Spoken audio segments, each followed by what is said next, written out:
Bonjour à tous, avec l'aide de Dieu, nous allons étudier le Rambam, les lois de Tfilin, Mezouza et Sefer Torah, le 10e chapitre, Halacha Aleph.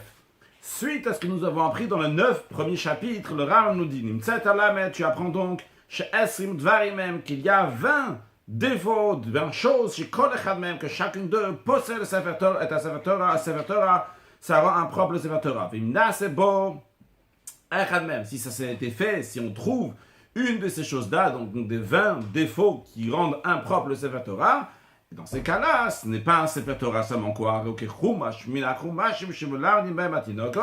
Il est comme un chumash avec lequel on enseigne aux enfants. Il n'a pas la sainteté d'un Sefer Torah. Et donc, on ne peut pas lire avec pour le public dans les moments donc, où on doit lire dans un Sefer Torah. Quels sont ces 20 défauts? Voici. Si elle est écrite sur la peau d'un animal qui est impur. Deuxièmement, il a été écrit sur la peau d'un animal donc, qui est pur, mais qui n'a pas été travaillé, comme on a déjà appris, qu'il faut donc enlever le poil, il faut le saler, il faut mettre de la farine, et il faut mettre du jus de noix de Galles. Gimel, troisièmement, ou bien qu'il a été travaillé la peau, mais n'a pas été travaillé spécialement pour qu'on va faire un Sefer Torah avec Dalet. Quatrièmement, chez Nirtav, chez Lobim comme Ktiva, qui n'a pas été écrit du côté de la peau qui est cachère pour écrire, c'est-à-dire à la gvil, lorsqu'il s'agit du gvil. Le gvil, donc c'est la peau en entière de l'animal, donc la peau qui n'a pas été coupée en deux morceaux. Donc s'il a écrit bim comme bassar du côté intérieur de la peau, donc qui est du côté de la chair, qui c'est pas cachère, ou bien vers la clave, dans le cas où il a partagé donc cette peau d'animal, donc la partie intérieure qui s'appelle le clave, mais il a écrit bim comme ser du côté extérieur, c'est-à-dire le côté intérieur de la peau. Dans le côté intérieur de la peau, donc quand on prend la peau, on l'a coupée en deux, la partie intérieure de la peau qui a été coupée en deux, il faut écrire sur le côté extérieur, c'est-à-dire du côté du poil. Et lui, il a écrit, il ne faut pas écrire du côté du poil. Et lui, il a écrit comme ça, du côté donc où il y a le poil de l'animal. Et cinquièmement, chez Nirtav Mikzato la Gvil, Mikzato la Clav, si partiellement le Sefer Torah a été écrit sur du Gvil et partiellement sur du Clav. Vav, chez Nirtav al tous, ou bien qu'il a été écrit sur la partie extérieure de la peau qui a été coupée en deux. Zain, chez Nirtav Losir, tout ou bien que le parchemin n'a pas été ligné. Chet, Shachor Omed, qui n'a pas été écrit. Chez Nirtav Shalob Shachor Omed, donc il a été écrit, mais non pas avec le noir qui subsiste, qui reste, mais il a écrit donc avec un noir qui peut s'effacer, ou bien avec d'autres couleurs. Tête, 9e point, chez Nirtav Vishal Shonot, qui a été écrit avec d'autres langues et non pas avec l'écriture de Ashuri, donc le Lashon HaKodesh avec lequel on doit écrire le Sefer Torah. Yud, 10e point, chez Ktavo Goy Vekayetzebo Mishapsulin, si un Goy, ou bien un non-juif, ou bien quelqu'un d'autre donc qui n'est pas valide pour écrire le Sefer Torah, qu'on a appris dans le premier chapitre de l'Ilchot Sefer Torah. Yud Aleph 11, chez Katava Askarot Belokavana, il a écrit les noms de Dieu, sans l'intention qui est requise, donc avec l'intention, donc c'est la sainteté du nom de Dieu. Yud Bet 12, chez Chaser Afilo Otachat, s'il manque une lettre dans le Sefer Torah. Yud Gimel 13, chez Osif Afilo Otachat, il a rajouté une lettre. Yud Dalet 14, chez Naga Ot Beod, qu'une lettre touche une autre lettre. Tet Vav 15, chez Nivsedat Surat Otachat, qu'une lettre a été abîmée à Tcheloti Kareal, Kol Ikar, à tel point qu'on ne peut pas du tout la lire, qu'un enfant ne peut pas la lire. Otib Melotachet, ou bien que cette lettre-là ressemble à une autre lettre. Ben Beikar Activa, que ce soit que c'était à la base, au moment même de l'écriture que ça s'est passé, ou bien que ça s'est passé donc après Ben Nekev, ou bien que c'était donc un trou qui s'est fait donc par, donc c'est la raison pourquoi tu ne veux pas la lire maintenant, c'est parce qu'il y a un trou qui s'est fait, Ben Bekera, ou bien parce que ça a été déchiré, Ben Betishtush, ou bien parce que c'est flou maintenant, quelle que soit la raison, si la lettre est abîmée, donc c'est pas cachère. Tet Zayin 16e, s'il a éloigné ou bien il a rapproché une lettre d'une autre lettre jusqu'à qu'on a l'impression que un enfant qui va lire, il a l'impression que c'est deux mots qui sont différents tellement qu'on est éloigné, ou bien que c'était deux mots, mais on a l'impression maintenant que c'est un seul mot vu qu'ils ont été rapprochés. Yudzain 17, donc il a changé la forme de parashia, donc des passages, certains passages qui doivent être donc ouverts il les a fait fermer ou fermer, donc il les a fait ouverts, ou bien chez Shina Tsurat Ashirot, ou bien les cantiques qu'on avait appris dans le cours précédent, on avait montré des images, donc la différence comment les cantiques ils sont écrits, et lui donc il les a écrits d'une autre manière, non pas comme il faut écrire donc quand c'est les cantiques, donc le Shiratayam et Shiratazinu, Yutet 19 chez Katav Bisharaktav Kishira, ou bien que dans un autre endroit de la Torah dans lequel il ne faut pas écrire comme un cantique, il a écrit là-bas comme un cantique, Chaf 20, dernière chose donc qui rend Pasoul, chez Tafara Yeriyot chez le Biglet Torah, s'il a cousu les parchemins du Sefer Torah, non pas avec des tendons d'un animal,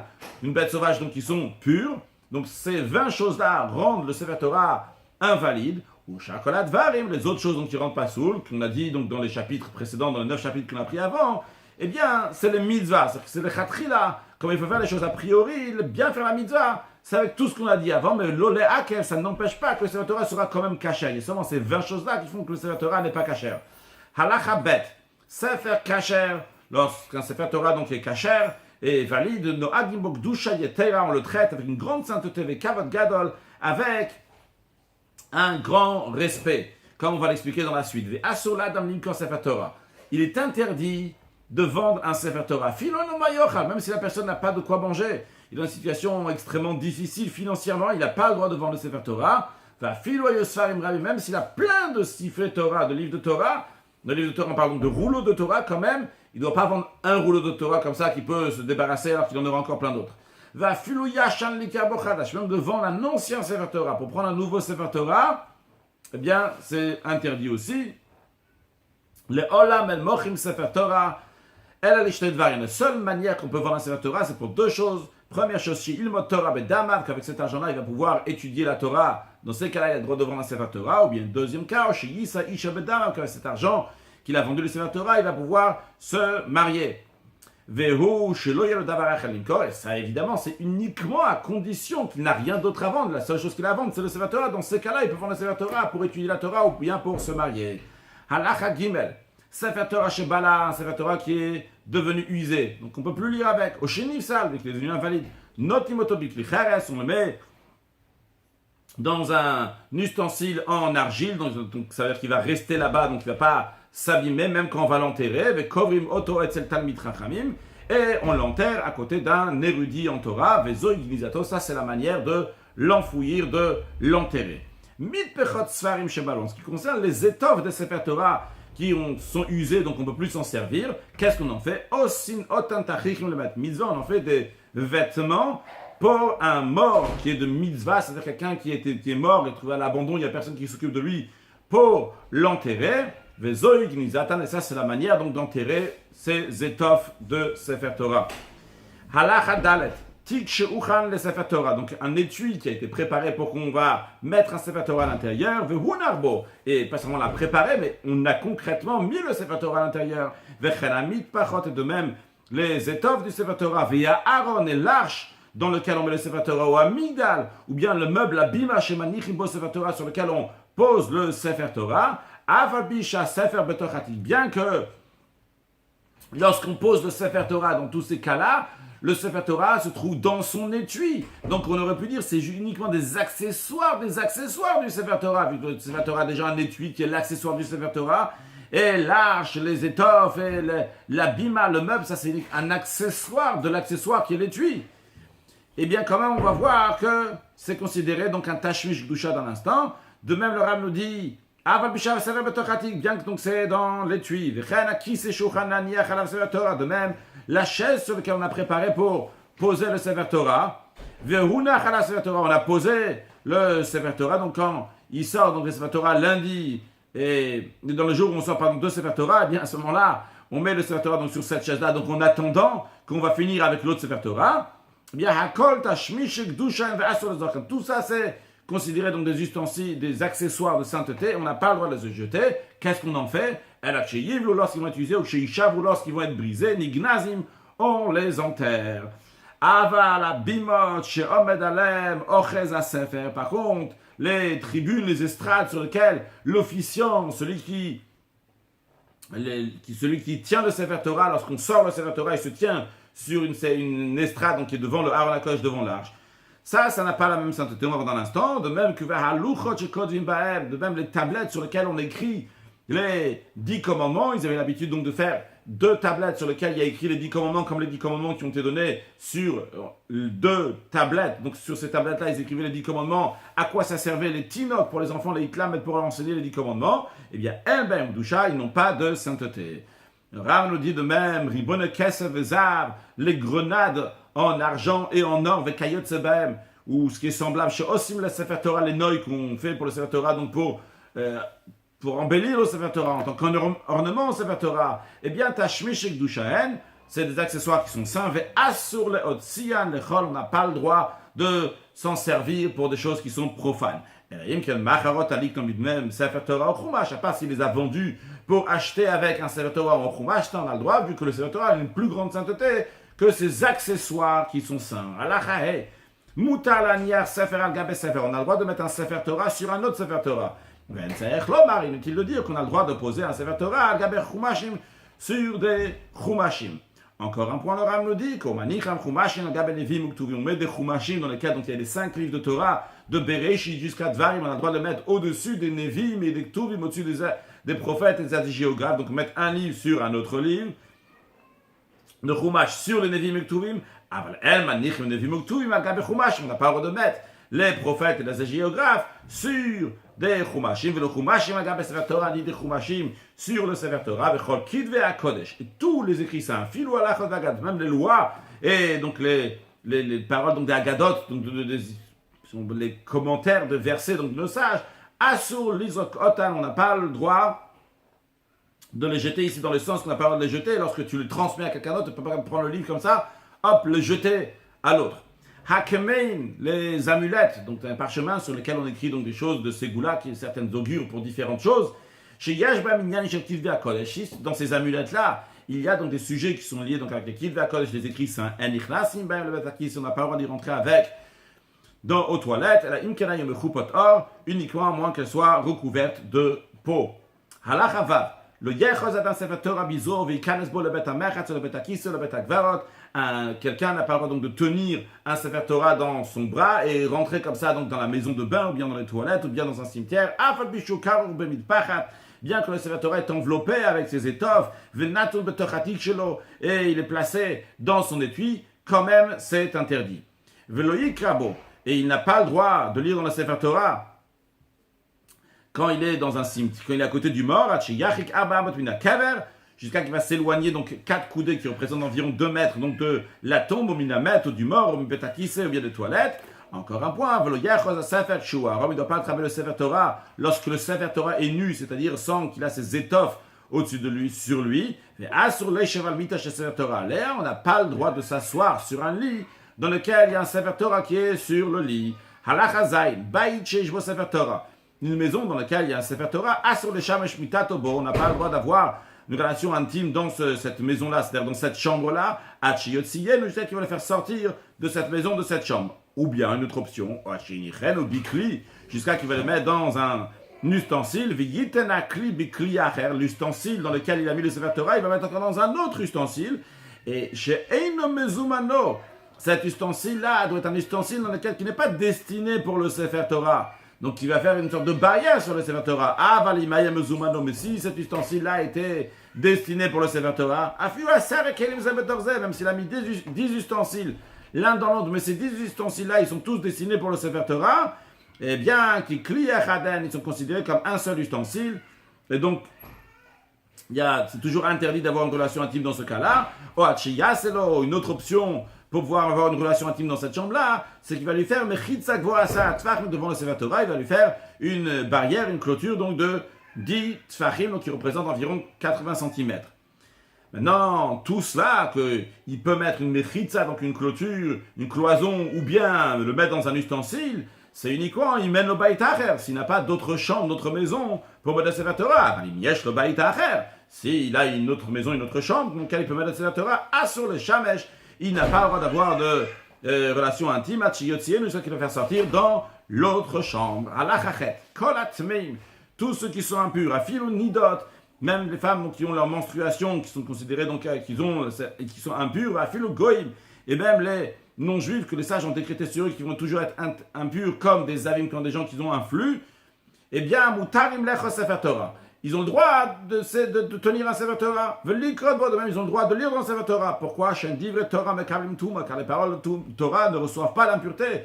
Ils sont purs, l'impureté ne va pas leur faire quoi que ce soit. Verrou, mais c'est à condition, chez l'idem, que leurs mains ne vont pas être souillées, ou bien salies avec de la boue. Ils vont se laver les mains, et après tous ces gens-là donc, peuvent toucher le Sefer Torah. Halachatet, kolaro et Sefer Torah quiconque voit un Sefer Torah lorsqu'il est en train d'être déplacé, c'est-à-dire que quelqu'un est en train de marcher avec un Sefer Torah, donc on voit le Sefer Torah qui est en train de se déplacer, il y a chayav lamod mi panav, il faut se lever devant le Sefer Torah pour le respecter, et tout le monde reste debout jusqu'à que celui qui est en train de marcher avec le Sefer Torah va se tenir, une fois qu'il va arriver à la place du Sefer Torah, ou bien jusqu'à qu'il va disparaître de leur vue, qu'ils ne voient plus le Sefer Torah, et seulement après, ils auront le droit de s'asseoir. Mitzvah yachad le Sefer Torah makom. C'est une mitzvah de réserver au Sefer Torah un endroit important, un endroit particulier où le chabel Torah makom, et de respecter l'endroit du Sefer Torah, ou le hadro, et de l'embellir yoter midai avec beaucoup de choses, car dvarim shebeluchot abrit, les paroles, les sujets qui sont dans les tables de la loi, de l'alliance avec Akadosh Baruch Hu, donc les 10 commandements, c'est ça qui est dans chaque Sefer Torah. C'est la raison pour laquelle il faut respecter le Sefer Torah. Lo yarok adam keneged Sefer Torah. Un homme n'a pas le droit de cracher devant le Sefer Torah. Velo yigaler vato kenegdo. Il ne va pas dévoiler sa nudité devant le Sefer Torah. Velo yivshod raglav. Il ne va pas tendre ses pieds, c'est-à-dire qu'il va tendre ses pieds de manière que le talon de ses pieds, donc il se trouve face au Sefer Torah, c'est un mépris. Il ne va pas mettre le Sefer Torah sur sa tête comme un poids, une charge qu'on met sur la tête. Le Sefer Torah, il ne va pas se tenir avec le dos vers le Sefer Torah. Il ne va pas sur le Sefer Torah était plus haut que 10 tfachim, que 80 cm, c'est-à-dire qu'imaginons que lui, donc il est à terre, le Sefer Torah donc se trouve sur une estrade, qu'à ce moment-là, donc c'est pas interdit. Halacha yudal, il allait d'un endroit à l'autre, il est en train de se déplacer, et il a un Sefer Torah avec lui. Il ne